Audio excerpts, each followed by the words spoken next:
Le Parrain.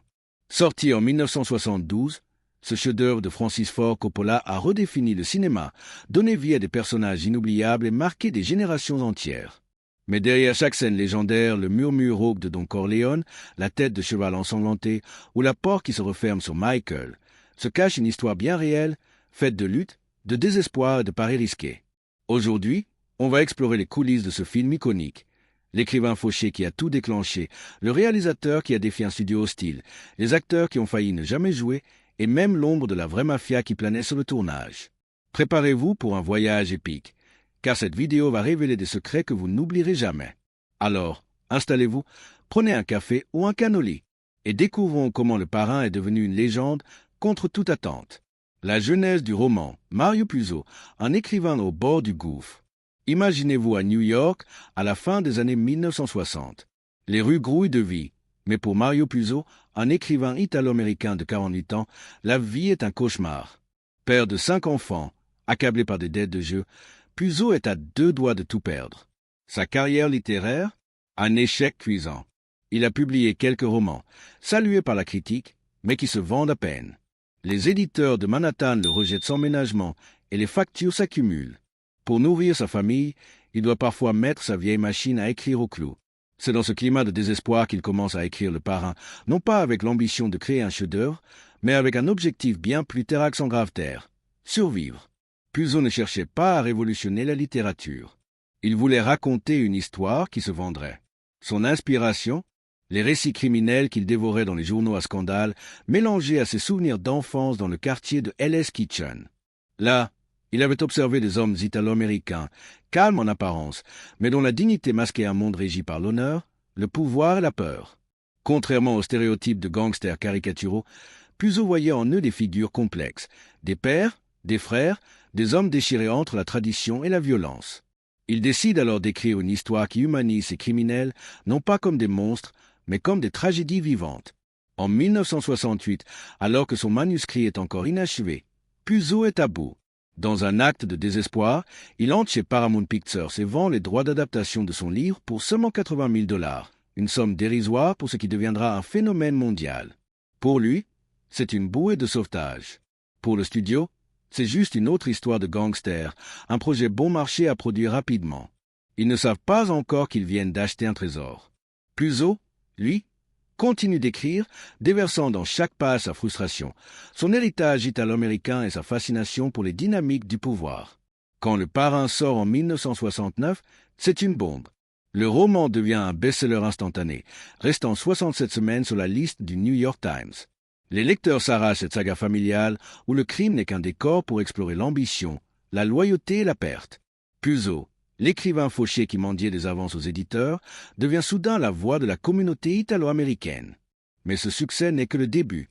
Paramount, flairant le potentiel, décide d'adapter le livre au cinéma. Pourtant, le studio ne comprend pas vraiment l'essence de l'histoire. Ils veulent un film de gangster tape Alexandre l'œil, rapide et peu coûteux.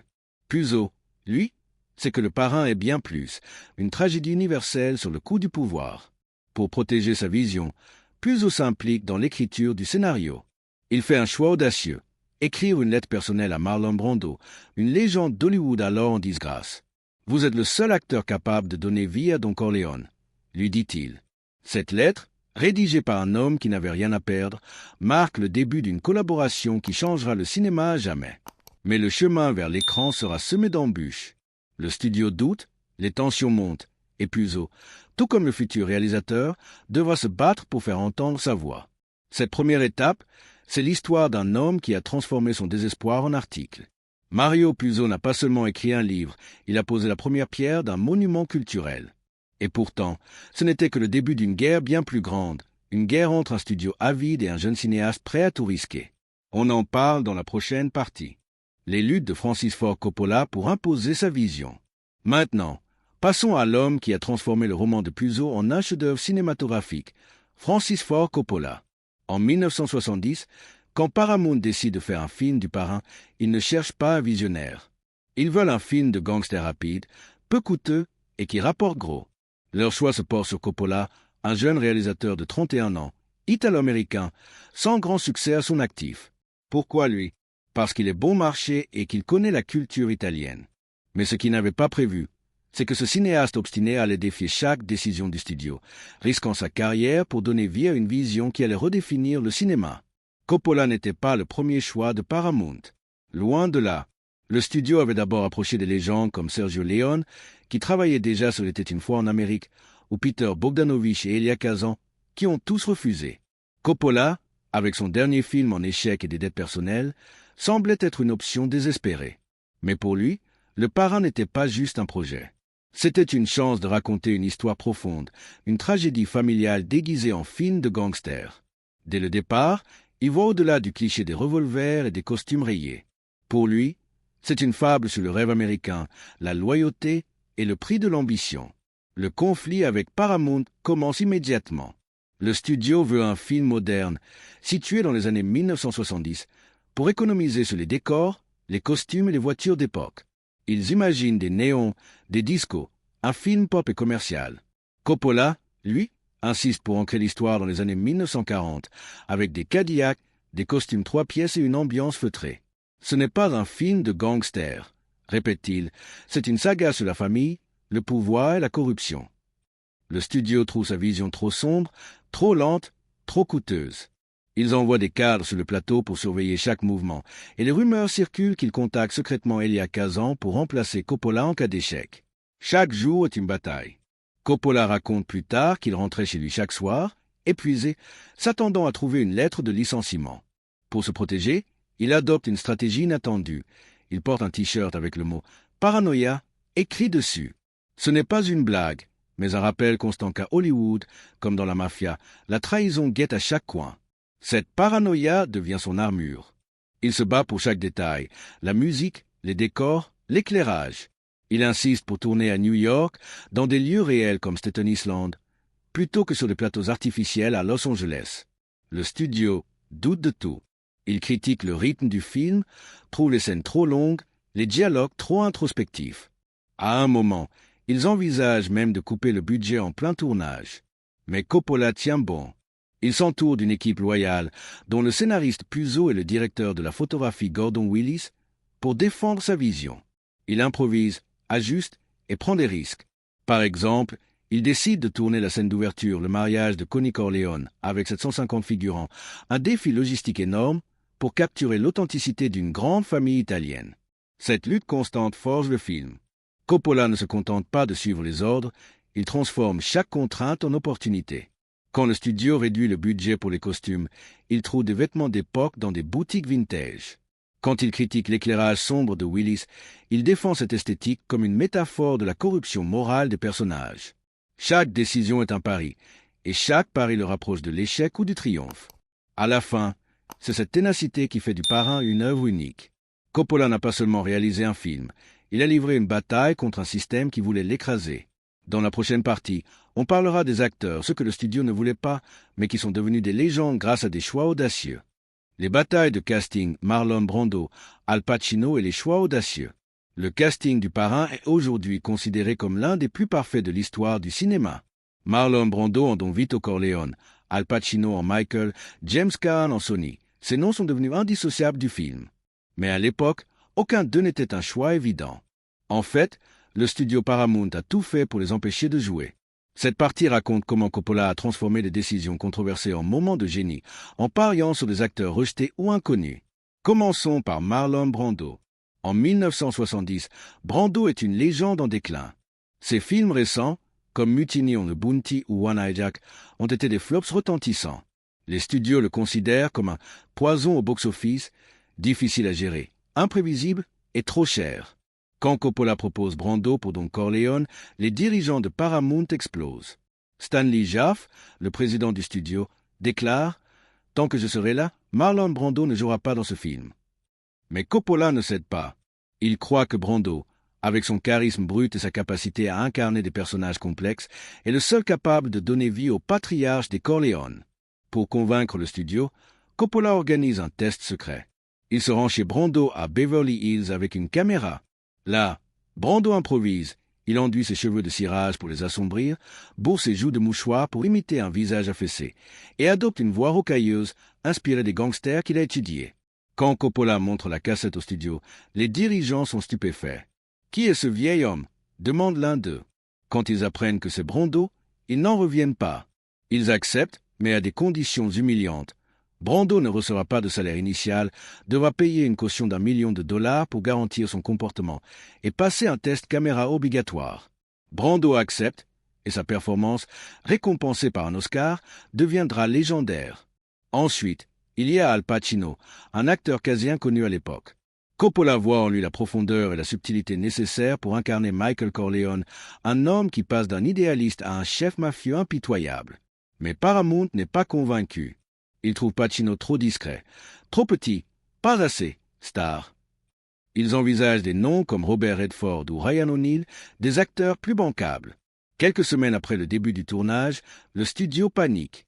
Il juge les premières scènes de Pacino fades et menace de le remplacer. Coppola, désespéré, réorganise le planning pour tourner la scène clé du restaurant, celle où Michael commet son premier meurtre. Lors de cette prise, Pacino se métamorphose. Son regard, entre peur et détermination, captive tout le monde. Quand les dirigeants voient le résultat, ils se taisent. Pacino reste et sa performance définit Michael Corleone pour toujours. James Caan, choisi pour jouer Sonny, le frère impulsif, doit aussi se battre. Paramount préfère des acteurs plus connus, mais Coppola insiste sur Caan pour son énergie brute. Lors de la scène de la mort de Sonny, Caan endure 3 jours de tournage avec des chars explosifs fixés sur son corps pour simuler les impacts de balles. Les explosions lui laissent des bleus et 2 côtes fissurées, mais il refuse d'arrêter. Sa douleur, capturée à l'écran, rend la scène d'une intensité viscérale. Et puis, il y a Lenny Montana, un ancien catcheur et homme de main de la vraie mafia Colombo, choisi pour Luca Brasi. Inexpérimenté, Montana tremble face à Brando. Lors de sa première scène, il oublie ses répliques. Mais Coppola transforme cette maladresse en un moment culte, ajoutant une scène où Luca répète son discours, rendant le personnage à la fois terrifiant et humain. Ses choix de casting, tous contestés, sont devenus des triomphes. Coppola a parié sur des acteurs rejetés ou novices, et leur alchimie a donné au film une authenticité inégalée. Dans la prochaine partie, on explorera les moments iconiques du tournage et les improvisations qui ont fait la légende. Les détails du tournage, improvisation, authenticité et moments iconiques. Le tournage du Parrain n'était pas seulement une bataille contre le studio, c'était aussi une quête pour capturer une authenticité brute. Chaque scène, chaque détail visuel, chaque réplique iconique est le résultat d'un mélange de planification minutieuse et d'improvisation audacieuse. Dans cette partie, on va plonger dans les coulisses du plateau, où des accidents heureux, des choix risqués et une obsession pour le réalisme ont créé des moments qui sont entrés dans l'histoire du cinéma. Commençons par l'une des scènes les plus emblématiques, l'ouverture du film, où Don Corleone, joué par Brando, caresse un chat tout en écoutant une requête le jour du mariage de sa fille. Ce chat, il n'était pas dans le scénario. C'était un chat errant qui traînait sur le plateau de Paramount. Quelques minutes avant de tourner, Brando le prend dans ses bras, le pose sur ses genoux et commence à le caresser tout en récitant ses lignes. Le ronronnement du chat est si fort qu'il gêne l'enregistrement du son, mais Coppola décide de garder la prise. Ce moment spontané, où la tendresse de Brando contraste avec la menace de son personnage, devient une signature du film. Un autre moment choquant, la scène de la tête de cheval. Dans le film, un producteur hollywoodien se réveille pour trouver une tête de cheval ensanglantée dans son lit, un avertissement terrifiant des Corleone. Cette tête n'était pas un accessoire. Coppola avait d'abord utilisé une fausse tête pour les répétitions, mais le jour du tournage, il la remplace par une vraie tête obtenue dans une usine d'aliments pour chiens du New Jersey. L'acteur John Marley, qui joue le producteur, n'était pas prévenu. Quand il soulève les draps et touche la tête froide et humide, son cri de panique est authentique. Il vomit après la prise. Coppola capture tout en une seule fois, créant l'un des moments les plus traumatisants du cinéma. L'éclairage, orchestré par le directeur de la photographie Gordon Willis, surnommé le Prince des Ténèbres, joue aussi un rôle clé. Willis utilise des ombres profondes pour refléter la corruption morale des personnages. Dans la scène du mariage, l'extérieur est baigné de lumière festive, tandis que le bureau de Don Corleone est plongé dans une obscurité oppressante. Le studio déteste cet éclairage, trouvant qu'il cache les visages des acteurs. Mais Willis et Coppola insistent, les ombres ne cachent pas, elles révèlent l'âme du film. Cette approche redéfinit l'esthétique du cinéma et influence des générations de réalisateurs. Les improvisations sont partout. La réplique culte « Laisse le flingue », prend les cannolis, prononcée par Richard Castellano, n'était pas dans le script. James Caan improvise « Bada bing » en décrivant un meurtre. Même les gestes de Brando, comme ajuster sa cravate en pleine menace, sont spontanés. Coppola encourage cette liberté, car il veut que le film respire la vie. Pour renforcer l'alchimie, il organise un dîner avant le tournage dans un restaurant italien à East Harlem. Les acteurs, dont Brando, Pacino, Caan et Robert Duvall, jouent leur rôle, mangent des spaghettis, se disputent, rient et créent des liens. Ce dîner transforme le casting en une vraie famille, et cette authenticité transparaît à l'écran. Le décor lui-même est un personnage. La maison des Corleone, située à Staten Island, est une vraie demeure louée pour le tournage. La scène du mariage, avec ses 750 figurants, recrée une fête italienne si réaliste que la police doit repousser les foules de fans et de paparazzi. Chaque détail, des costumes aux voitures d'époque, est choisi pour ancrer le film dans les années 1940, malgré les objections du studio. Ces choix, souvent improvisés ou controversés, font du Parrain un film vivant, presque documentaire par moments. Dans la prochaine partie, on parlera de l'ombre de la vraie mafia, qui a menacé le tournage et brouillé la frontière entre fiction et réalité. L'influence de la mafia réelle et les controverses. Le Parrain n'était pas seulement un film sur la mafia, il a attiré l'attention de la vraie mafia, et cette interférence ajoutait une couche de tension au tournage. Dès les premières étapes de la production, des figures du crime organisé, notamment Joseph Colombo, chef de la famille Colombo et fondateur de la Ligue des droits civiques italo-américaine, s'opposent au projet. Ils estiment que le film renforce les stéréotypes négatifs sur les Italo-américains, les dépeignant comme des criminels.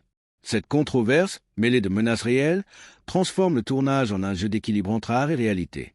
Colombo ne se contente pas de protester. Il mobilise des syndicats pour menacer de bloquer le tournage et exerce une pression politique sur Paramount.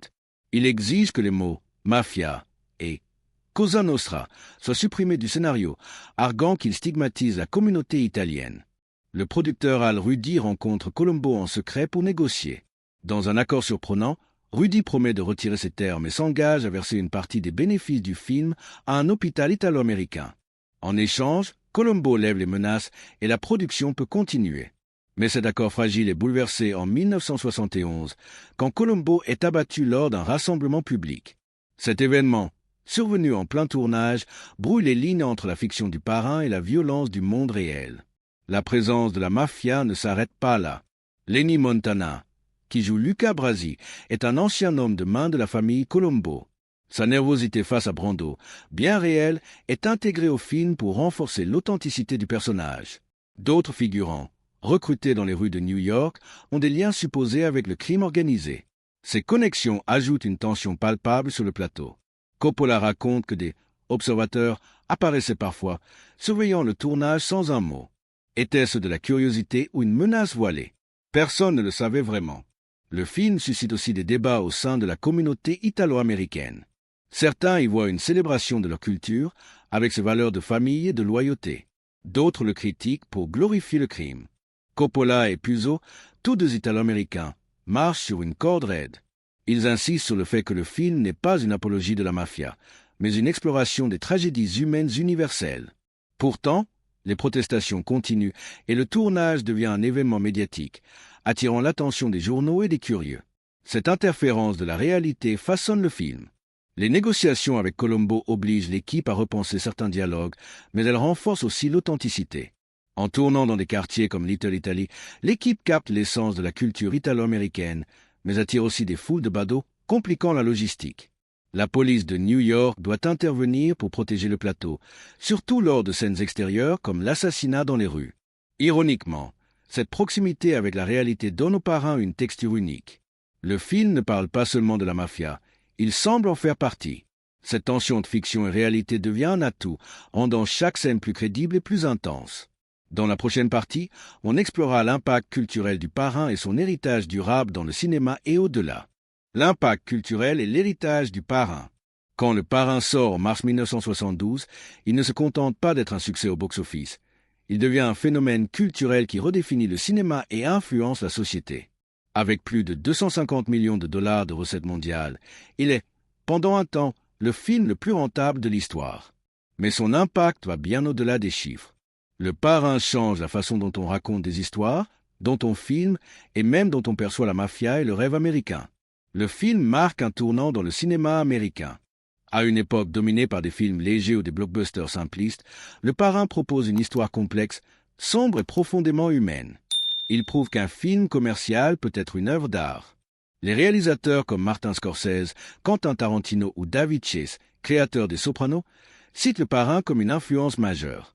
Son esthétique, l'éclairage de Gordon Willis, les longs plans contemplatifs, la musique envoûtante de Nino Rota devient une référence pour toute une génération. Le film donne aussi une nouvelle dimension à la figure du gangster. Avant Le Parrain, les gangsters au cinéma étaient souvent des caricatures, des méchants unidimensionnels. Coppola et Puzo les humanisent, montrant Don Corleone comme un père aimant, Michael comme un homme déchiré par son destin. Cette complexité inspire des séries comme Les Sopranos ou Breaking Bad, où les criminels sont des anti-héros tragiques. Mais cet impact a un revers. Certains critiquent le film pour avoir romancé la mafia, la rendant presque séduisante. Le Parrain influence aussi la langue et la culture populaire.